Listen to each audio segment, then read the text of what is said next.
Hello drama lovers, welcome to the drama site. మనం మన ఛానల్లో మై డెస్క్ మేట్ అనే Chinese high school romantic comedy డ్రామాని explain చేసుకుంటున్నాము. మీలో ఎవరైనా ముందు పార్ట్స్ని మిస్ అయి ఉంటే లింక్స్ని డిస్క్రిప్షన్లో ఉంచుతాను, లేదంటే మన ఛానల్లోకి వెళ్ళి చూడండి. ఎపిసోడ్ ఓపెనింగ్ లో కావాలనే జిన్హాన్ని రెచ్చగొట్టడం కోసం షెన్జే ఆపకుండా కోతిలా గెంతుతూ ఉంటాడు. కానీ షెన్జే అలసిపోతాడు. జిన్హాన్ మాత్రం అసలు ఏమాత్రం డిస్టర్బ్ అయినట్టు కనబడ్డు.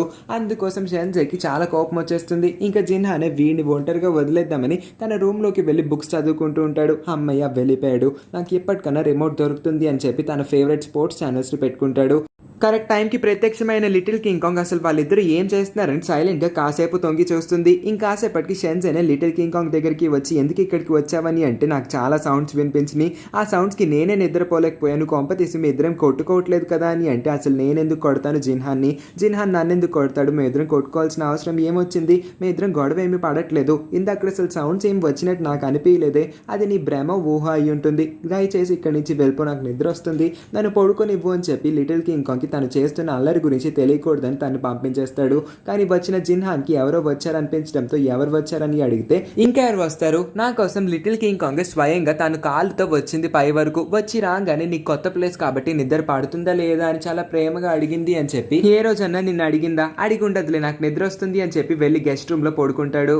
కానీ అర్ధరాత్రిలో షెన్జే లెగుస్తాడు. సుస్సు రావడం వల్ల హాల్ ని దాటాల్సి ఉంటుంది. అదే టైంకి టీవీలో దయ్యం సినిమా ప్లే అవుతుంది. సడన్ గా దయ్యం జూమ్ ఇన్ అవుతుంది. షెన్జే ఉలిక్కి పడతాడు. ఒక్కసారిగా భయపడుతూ చాలా స్పీడ్ గా జిన్హాన్ రూమ్ లోకి పరిగెడతాడు. జిన్హాన్ డోర్ ఓపెన్ చేయి, ఎంతసేపు ఓపెన్ చేయి అని గట్టిగా అరుస్తూ ఉంటే జిన్హాన్ పరిగెత్తుకుంటూ వెళ్ళి ఏమైందా అని కనుక్కోవడానికి డోర్ ఓపెన్ చేస్తాడు. కానీ నిజానికి జిన్హానే కావాలని ఆ దయ్యం సినిమాని పెట్టి ఉంటాడు.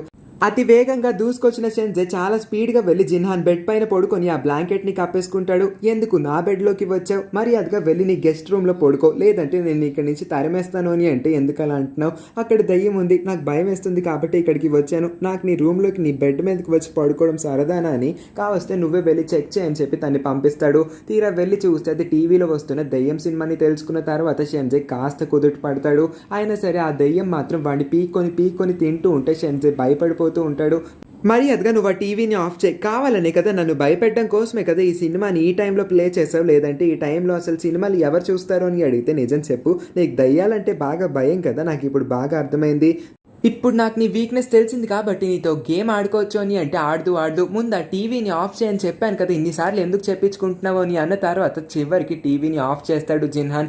ఇప్పటికన్నా తనకి ప్రశాంతంగా ఉంటుంది. కానీ తనకి సుస్సు ఒకవైపు నుంచి వచ్చేస్తూ ఉండడంతో నాకు వాష్రూమ్కి వెళ్ళాలని ఉంది, నాకు తోడు రావచ్చు కదా అని అంటే నేనెందుకు రావాలి, నాకు రావాల్సిన అవసరం లేదు, అయినా ఇంత ఎదిగావు, అయినా సరే వాష్రూమ్కి వెళ్ళడానికి భయమా అని అంటే భయం కాదు, కాకపోతే ఏదో చిన్న భయం అంతే, రావచ్చు కదా ప్లీజ్ అని వెంటనే వెళ్ళి తన్ని హక్ చేసుకుంటాడు. బాబోయ్ ఇంత ప్రేమ చూపించద్దు, వాష్రూమ్ వరకే కదా వస్తాను, ఆ తర్వాత ఇంక నన్ను ఇబ్బంది పెట్టకూడదు, నాకు కూడా నిద్ర వస్తుంది, నేను కూడా వెళ్ళి పడుకుంటాను, నువ్వు నోరు మూసుకొని గెస్ట్ రూమ్లో పడుకోవాలని చెప్పి ఒప్పందానికి వచ్చిన తర్వాత తను వాష్రూమ్లోకి వెళ్తాడు. సరే వాష్రూమ్కి వెళ్ళొచ్చావు కాబట్టి నేను వెళ్ళి పడుకుంటున్నాను, నువ్వు కూడా గెస్ట్ రూమ్కి పో అని అంటే షెన్జే ఇంకా లోపల భయపడుతూ ఉంటాడు కాబట్టి వద్దు, నాకు ఆ గెస్ట్ రూమ్ నచ్చలేదు, అది అన్కంఫర్టబుల్గా ఉంది కాబట్టి నేను నీ రూమ్లోనే పడుకుంటాను అని అంటాడు. సరే అయితే నా రూమ్లో పడుకుంటా అంటున్నావు కాబట్టి పోన్లే, నువ్వు నా గెస్ట్ కాబట్టి నేను నిన్ను బ్యాడ్గా ట్రీట్ చేయాలనుకోవట్లేదు, నువ్వు నా రూమ్లో పడుకో, నేను గెస్ట్ రూమ్లో పడుకుంటాను అని అంటాడు. బాబోయ్ వీడేంటి ఏది చెప్పినా సరే దానికి ఆపోజిట్గా వాగుతున్నాడు అని చెప్పి షెన్జే వెంటనే మాట మార్చేసి వద్దు నువ్వు అక్కడ పడుకొని నేను నీ రూమ్లో పడుకుంటే నేను నిన్ను అవమానించినట్టు ఉంటుంది, మళ్ళీ ఈ విషయం లిటిల్ కింగ్ కాంగ్కి తెలిస్తే నాకే చాలా బాధేస్తుంది కాబట్టి వద్దు,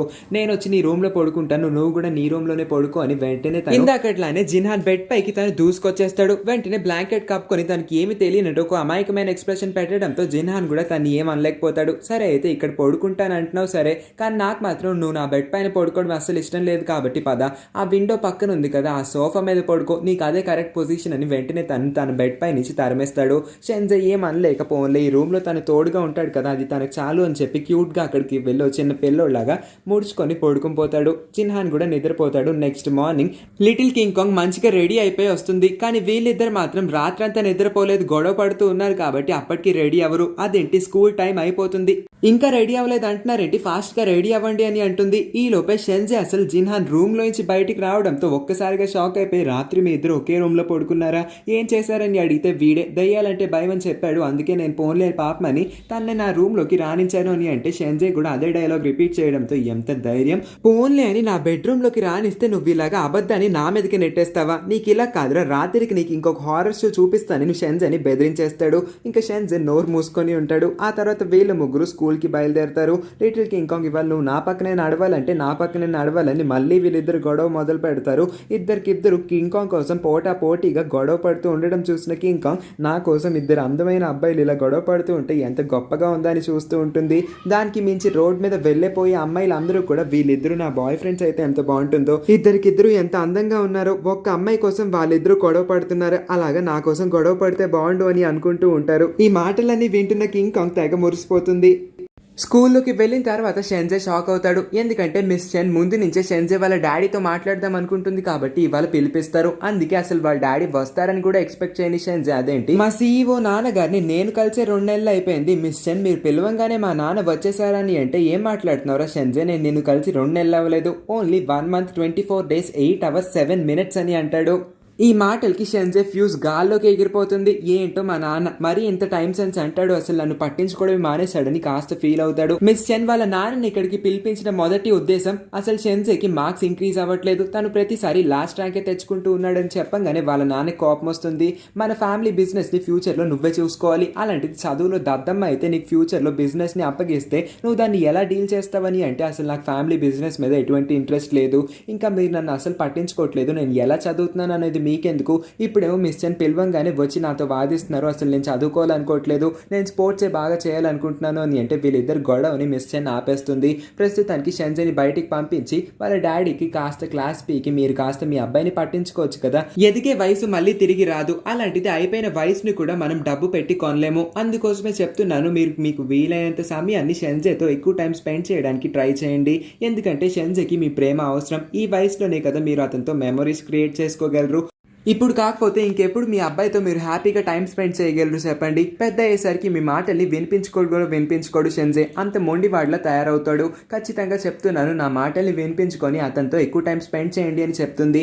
ఈ మాటలన్నింటినీ గుర్తుపెట్టుకొని షెన్జే బయట నుంచోవడంతో అతని దగ్గరికి వెళ్ళి నువ్వు ఇల్లు మారిపోయావని నేను విన్నాను, నా పర్మిషన్ లేకుండా ఎందుకు మారావని అడిగితే మీ పర్మిషన్ కావాలా చెప్పండి, నన్ను మీరు ఎలాగో పట్టించుకోవట్లేదు, నేను కూడా మిమ్మల్ని పట్టించుకోను, మీకు చెప్పాల్సిన అవసరం నాకు లేదు అని పొగరుగా సమాధానం ఇవ్వడంతో ఎలా రాకుండా ఉంటావో నేను చూస్తాను, నిన్ను మళ్ళీ ఇంటికి ఎలా తిరిగి రప్పించాలో నాకు బాగా తెలుసు అని ఒక వార్నింగ్ ఇచ్చి వాళ్ళ నాన్న అక్కడి నుంచి బయలుదేరతాడు. షాప్ లో ఎప్పుడు హీరోయిన్ ని కలిసి అదే అన్నోన్ వ్యక్తి ఇప్పుడు హీరోయిన్ కి ఒక నోట్ రాస్తుంది. అదే రాత్ర షెన్జే జిన్హాన్ వాళ్ళ ఇంట్లోనే టైం స్పెండ్ చేశాడంట అని అనగానే ఇది ఆల్రెడీ హీరోయిన్ కి తెలుసు కాబట్టి దీన్ని పెద్దగా పట్టించుకోకుండా అక్కడి నుంచి వెళ్ళిపోతూ ఉన్నప్పుడే ఆ అన్నోన్ వ్యక్తి ఎవరో కాదు జిన్నే అని మనకి తెలుస్తుంది. తను కంగారుగా బయటికి వచ్చేసి అసలు నువ్వు ఎందుకు దీన్ని పట్టించుకోలేదు అని అంటే నాకు ఆల్రెడీ ఈ విషయం తెలుసు, ఇది ఒక పెద్ద విషయమే కాదు అని అంటుంది.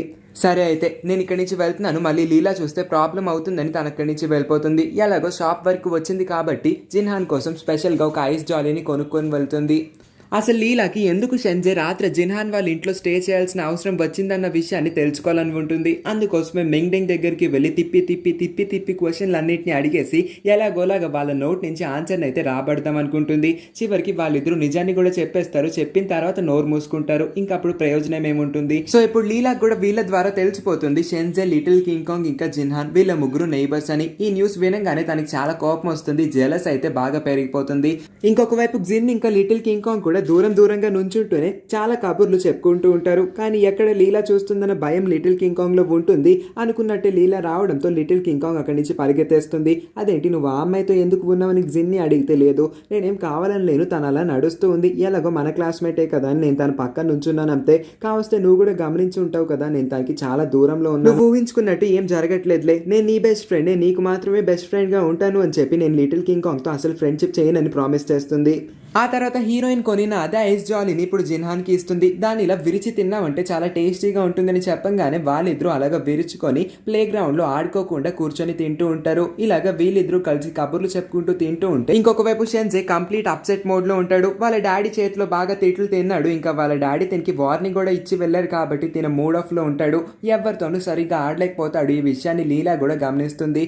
ఆ తర్వాత షెన్జే అలాగా ఒంటరిగా కూర్చొని బాధపడుతూ ఉండడాన్ని గమనించిన లిటిల్ కింగ్ కాంగ్ అతని దగ్గరికి వెళ్ళి ఎందుకు బాధపడుతున్నావు, మీ డాడీ వల్లేనా అని అంటే అవును, ఇంకెవరి వల్ల బాధపడతాను చెప్పు అని అంటాడు. తన బాధను తగ్గించడం కోసం ఆ ఐస్ జాలీని తీసి ఇదిగో ఇది నీ కోసమే తీసుకో అని అంటే నువ్వు నిజంగా ఎంత మంచిదానివో, నా కోసం కొని తీసుకొచ్చావా, నువ్వు చాలా మంచిదానివి, చాలా థ్యాంక్స్ అని అంటే జిన్హాన్ కావాలని తన్ని ఏడిపించడం కోసం నీ కోసమేం కొనలేదు, ఒకటి ఎక్స్ట్రాగా మిగిలిపోయింది కాబట్టి నీ మొహాన్ కేసు కొట్టింది అంతే అని చెప్పి షెన్జేని డిప్రెస్ చేస్తాడు. ఈ మాటలకి కింగ్ కాంగ్కి నవ్వాగదు. అలా తింటూనే నవ్వుకుంటూ ఉంటుంది. ఆ తర్వాత క్లాస్ రూమ్ కి వెళ్ళిన షెన్జే ముందు లీలా నుంచొని నీకు ఆల్రెడీ చెప్పాను కదా రేపు మేము గ్రౌండ్ ని బుక్ చేసేసుకున్నాము, మీరు ఆడే మ్యాచ్ కి చీర్ గర్ల్స్ గా మేమే ఉంటున్నాం కాబట్టి మేము చీర్ గర్ల్స్ గా ప్రాక్టీస్ చేయాలి, అందుకోసం మా గ్రౌండ్ కావాలని వాదిస్తూ ఉంటుంది.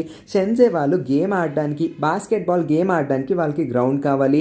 అలాంటిది ఇప్పుడు లీలా వచ్చి తను వాళ్ళ గేమ్ని చీర్ చేయడానికి గ్రౌండ్లో ప్రాక్టీస్ చేయాలంట. ఆ డాన్స్ ప్రాక్టీస్ కోసం తను ఫుల్ గ్రౌండ్ని ముందే బుక్ చేసేసుకుందని చెప్పి ఇప్పుడు షెన్జే దగ్గరికి వచ్చి వాదిస్తూ ఉంటుంది. అసలు ఏం మాట్లాడుతున్నావో కొంచెం అన్న సెన్స్ ఉందా నీకు, మేము గేమ్ ఆడడానికి మా గ్రౌండ్ కావాలి, అలాంటిది మీరేమో మేము గేమ్ ఆడుతూ ఉన్నప్పుడు చీర్ చేయడానికి గ్రౌండ్ కావాలని గ్రౌండ్ని బుక్ చేసుకుంటావా, నా దగ్గరికి వచ్చి అంటావా, గ్రౌండ్ మీకు ఇచ్చే ప్రసక్తే లేదు అని వీళ్ళిద్దరూ మళ్ళీ గొడవ మొదలు పెడతారు.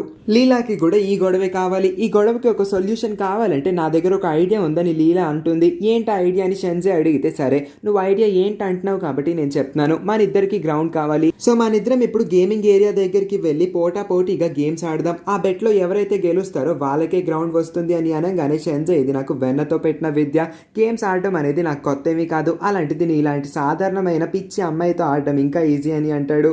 ఆ గేమింగ్ ఏరియాకి లిటిల్ కింగ్ కాంగ్ ఇంకా జిన్హాన్ వీళ్ళిద్దరిని కూడా ఇన్వైట్ చేస్తారు. వీళ్ళిద్దరూ కూడా వస్తానని చెప్పేసరికి అందరూ కలిసి ఆ గేమింగ్ ఏరియా దగ్గరికి వెళ్ళి సరదాగా కాసేపు జాలీ టైంని స్పెండ్ చేద్దాం అనుకుంటారు. ఈ సీన్తో ఈ పార్ట్ అయితే ఎండ్ అవుతుంది. మర్చిపోకుండా వెళ్లే ముందు ఈ వీడియోని లైక్ చేసి మన ఛానల్ని కూడా సబ్స్క్రైబ్ చేసుకోండి. Thank you for watching.